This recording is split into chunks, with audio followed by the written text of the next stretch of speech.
네, 미국 정부가 트럼프 재집권 시대를 맞으면서 핵심 자산으로 언급한 가상화폐가 연일 최고가를 경신하고 있죠. 이런 가운데 5년 전에 580억 원에 달하는 대규모 가상화폐 탈취 사건의 핵심 배후가 북한이라는 경찰의 조사 결과가 나왔습니다. 북한이 그동안 가상자산 거래소를 공격해서 이 빼앗은 가상자산을 핵 개발에 사용한다라는 이야기가 나왔던 만큼 가상화폐 가격이 치솟는 상황 속에 이런 범행 시도가 더 활발해질 수 있다라는 우려도 나오고 있는데요. 이와 관련한 자세한 내용 오늘 취재 기자와 함께 하나하나 짚어보겠습니다.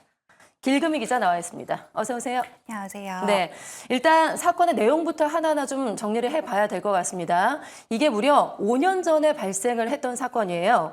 이제야 주범이 좀 밝혀졌다라고 볼 수가 있을 것 같은데 간략하게 내용을 정리해볼까요? 네, 이 사건은 일단 2019년 가상자산 거래소인 업비트에서 발생한 일입니다. 2019년 가상자산이 한창 붐을 일으키던 시기 이 가상자산의 한 종류인 이더리움이 갑자기 대규모로 사라진 건데요. 이때 사라진 가상자산은 약 580억 원 상당으로 현재 기준으로는 1조 4,700억 원에 달하는 수준인데 경찰이 5년간 풀지 못한 이 탈취 사건의 범인을 이 북한으로 최종적으로 어제 공식 발표를 한 겁니다. 그러면서 경찰은 어제 이더리움 탈취를 주도한 조직이 이 북한 김정은 정권의 해커 집단이었다는 결정적 증거물을 제시했는데요.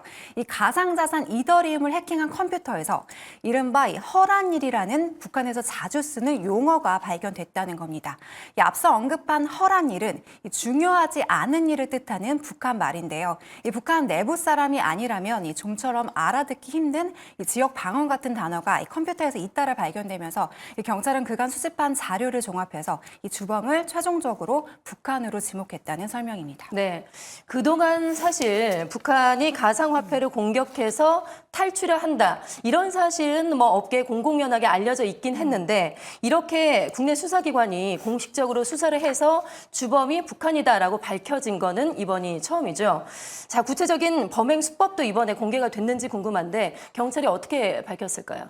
네, 그렇습니다. 북한이 핵과 미사일 개발을 위해서 그동안 자금으로 가상화폐 거래소 등을 해킹한다는 얘기는 수년째 소문으로만 들었지 이렇듯 공식적으로 확인된 건 처음인데요. 예. 그만큼 이더리움을 포함한 가상화폐 탈취가 치밀하고 조직적인 수법으로 이루어진다는 것을 확인할 수 있습니다. 우선 지금까지 알려진 경찰 발표를 종합해보면 이번 건은 이 북한 정찰 총국 소속의 해커 집단인 라자루스와 안다리엘이 주도했다는 설명입니다. 다만 경찰은 이 모방 및 재범 가능성이 높은 만큼 구체적인 공격 방식은 공개하지 않았습니다. 한 가지 밝혀진 건 이 북한 해커들이 거래소가 이 보안 시스템 등을 업데이트할 때 발견되는 취약점을 은밀히 파고들어서 이를 악용해 해커를 시도했을 거라는 건데요. 이번 발표로 이 북한을 포함한 해커 집단의 탈취 수법이 밝혀지게 되면 앞으로 수법은 더 교묘해지고 다른 방면으로 이루어질 가능성도 높은 만큼 그에 따른 대응책도 마련해야 될 때입니다. 네, 앞서 얘기를 한 것처럼 배후를 밝히는 데만 무려 5년이라는 수사 기간이 있었습니다. 일단 뭐 경찰은 몇 가지 결정적인 증거를 잡긴 했는데 이게 바로 범죄 입증으로 이어질지는 좀 더 지켜봐야 될 것 같은데요. 어떻습니까? 그렇습니다. 북한 소행임을 밝히는데 꼬박 5년이란 시간이 걸린 건 이 범행 수법이 워낙 치밀하기 때문입니다. 실제 이렇듯 탈취한 가상화폐는 이 복잡한 세탁 과정을 거쳐서 유통되고 있기 때문에 애초에 적발 자체가 어렵다는 해석입니다. 경찰에 따르면 이 북한은 사법당국이 추적하기 어렵게 가상화폐를 세탁하는 데 필요한 이른바 믹싱 사이트를 직접 다 만든 것으로 전해지고 있는데요. 이렇게 직접 만든 3개의 믹싱 사이트로 이 가상화폐인 이더리움의 57%가량을 비트코인으로 교환했다는 설명입니다.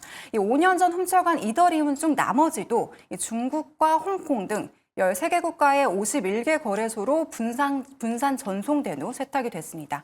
그러니까 결국은 이렇게 다단계로 세탁을 마친 화폐들이 마지막 선에서 탈취된 가상화폐라는 것을 입증하는 것이 남은 과제로 떠오르고 있는데요.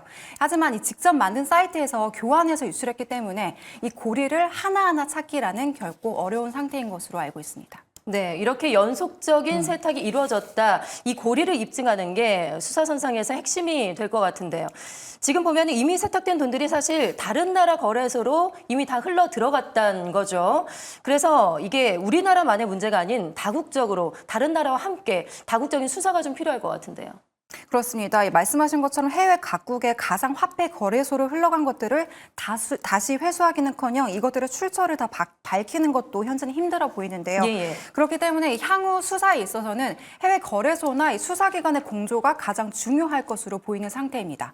워낙 범조직적으로 이 다국적 범행이 이루어지는 가상화폐 범죄 특성상 이 해외 거래소 및 기관과의 공조는 매우 중요한 상태인데요. 하지만 해외 가상자산 거래소가 국내 수사기관의 협조 요청에 쉽사리 응하지 않고 있는 것으로 전해지면서 수사는 일단 지금 상황에서는 난항이 예상되고 있는 상태입니다. 이에 경찰 관계자도 회신도 안 해주는 데가 태반이라면서 국가 간 공조도 쉽지 않고 거래소가 협조 안 하겠다고 마음을 먹으면 강요할 방법도 사실상 없다는 입장인데요.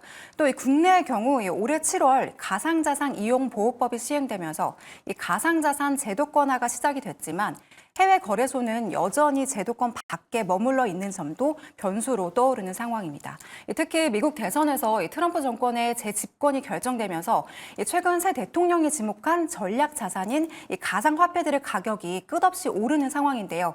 이렇게 가상화폐 몸값이 뛰면서 가치가 상승하는 상황 속 북한이나 다른 해커 집단의 가상화폐 탈취 범죄가 더 교모해지고 더 활발해질 수 있다는 관측이 나오는 만큼 앞선 제도권 문제나 대응책도 하루빨리 모색돼야겠습니다. 네, 무엇보다도 재범이 일어나지 않게 예방을 하는 것이 중요하겠죠. 앞으로 사이버 범죄 보안에 대한 강화도 좀 필요할 것 같습니다. 지금까지 길금희 기자와 함께했습니다. 고맙습니다.